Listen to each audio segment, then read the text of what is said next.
What's up, humans? My name is David and I help people develop self-awareness. And today is the first of 5 videos introducing you to the who, what, where, when, and why of meditation. Each video is about 10 minutes long, not quite bite-sized, but I've tried to include everything you need to know to avoid confusion and to effectively develop a meditation practice. If it's not the right time in your life for 5 videos on meditation, I've put a 5-minute video on meditation done by somebody else down in the description. You can click that link.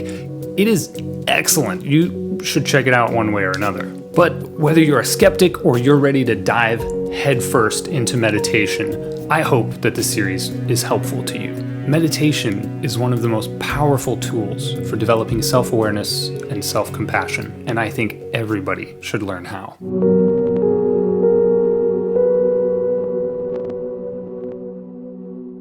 So, who should meditate? Probably the title has given it away.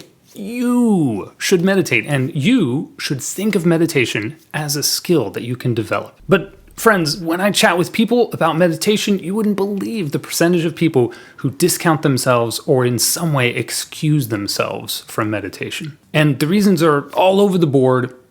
And in today's video, I'm hoping to clear up and clarify all of that stuff. Who should meditate? Who should not meditate? On a personal note, I come from a Protestant background, so I want to briefly address the intersection of Christianity and meditation, because a lot of Christians think of meditation as spiritually dangerous. And to be fair, if you're dressing up in orange robes and you're chanting in a foreign language and you're burning potent incense, hey, those are foreign cultural trappings, and while there's no reason to be afraid of them, it's actually very understandable to fear what we don't understand, or what is unfamiliar. But those external cultural trappings are not the important part of meditation. The important part of meditation is what is or is not going on inside your mind.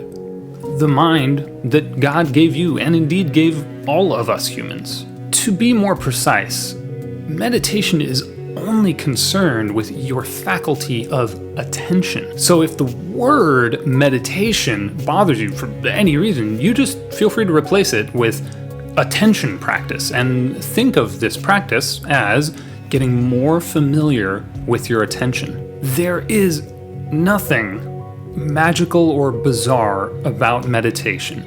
You already use your attention all day, every day. You might as well take a closer look. Get to know your attention a little better. Additionally, it turns out there's already a history of meditation within the Christian tradition. It's just called contemplation instead of meditation. Go figure.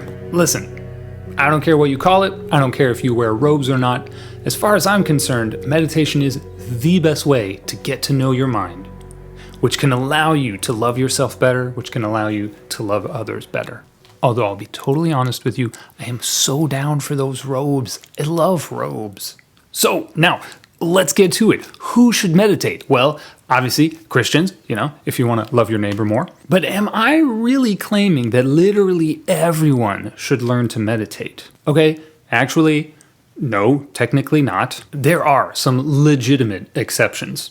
And if I was actually a good salesman, I'd skip right over the exceptions and I'd just go straight to telling you how meditation totally saved my life. It took me from zero to hero, and it can do the same for you, and how meditation can teach you that what you've been looking for has been right there all along.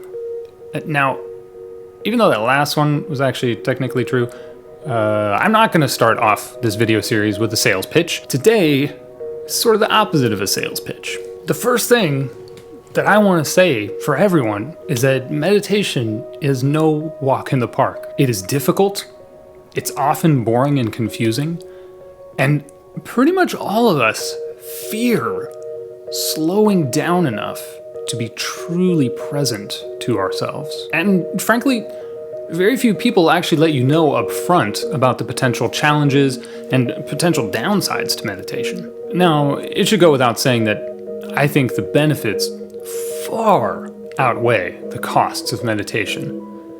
But if you're doing it right, meditation will change you. And change is very difficult. So, If in the future you hit a tough spot in your meditation practice, I want to encourage you to check out cheetahhouse.org. There's a link down in the description. It's a little academic, but it is basically the go-to resource for adverse experiences in meditation. Now, let's get those legitimate exceptions out of the way, because these are basically medical grade caveats. If you have been diagnosed with PTSD or schizophrenia, or if you have a history of serious abuse or trauma, then please do not dive headfirst into serious meditation. In many cases, meditation may still be able to be helpful for you, but I would really encourage you to get professional guidance. Also, if there are any of these conditions in your family, you should also proceed with caution. A lot of people are actually undiagnosed. Apparently, 1% of the population has schizophrenia, but much less than half of them are actually being treated. All right, those are the serious caveats. The still serious, but not actually a caveat, is sort of the category of ADD, ADHD, and extreme extroverts. Meditation is going to be more difficult for you than for the rest of the general population. This is true. More difficult, but not impossible, and really definitely beneficial for you. So yeah, you should check that out. But with all of that said, most of what I hear from most people is something along the lines of, my mind is so busy, or like, this would be impossible for me.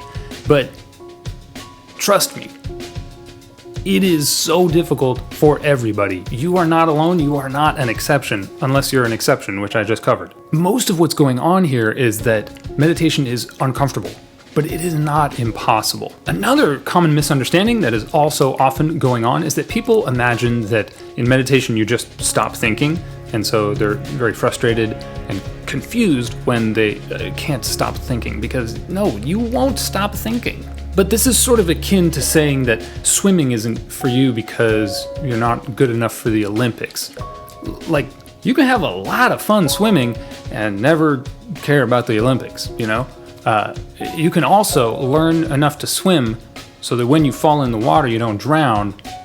Also good. So, like I said at the top, for the general population, it is extremely helpful to think of meditation as a skill, something you can hone and practice and get better at. If you think of expertise is all around us, so many different kinds. And initially, when we see someone who is so much better than we are are sort of tempted to think like it's almost magical, or like, I could never achieve that, right?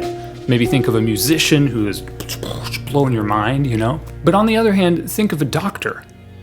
To become a doctor takes an incredible amount of training, but we have very clearly structured paths to become a doctor, so nobody really doubts that it is possible to become a doctor. And meditation is way easier than that. Or think of learning to read, right? When you're young, it took quite a lot of effort, but eventually you get to the point where you're so good at reading, it is just second nature.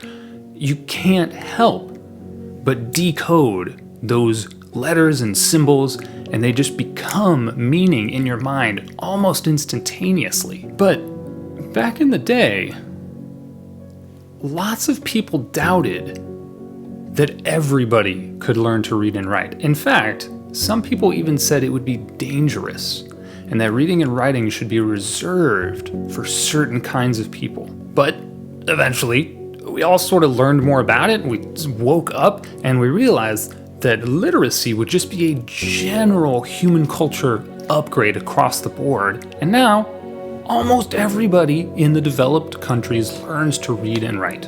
And I hope you're sort of catching the vision here.